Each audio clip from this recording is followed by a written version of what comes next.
ناوی کتێب پیرەمێرد و زەریا، نووسینی ئێرنێست هەمەنگوای، وەرگێڕانی عیسا عوسمان لە بڵاوکراوەکانی ناوەندی ڕۆشنبیری ئەدیبان. هەموو مرۆڤێکی نێو ئەم جیهانە ئامانجی ئەوەیە کە جەوهەر و ئامانجی ژیانی خۆی بدۆزێتەوە.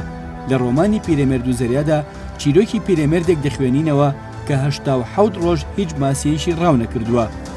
لە دەستدانی ماسی لە خۆیدا کارەسێتێکە بۆ پیرەمێردەکە، پاش ئەو 3 ڕۆژە تاقەت پرۆکێنەی کە چەند جارێکی کەمی لێ دەرچێت، هیچ پشوویەک نادات، بەڵام لە بری ئەوەی تێک بشکێت و بە تەواوی کۆڵ بدات دەگەڕێتەوە بۆ کوخەکەی و وەک هەمیشە خەون بە شێرەکانەوە دەبینێت.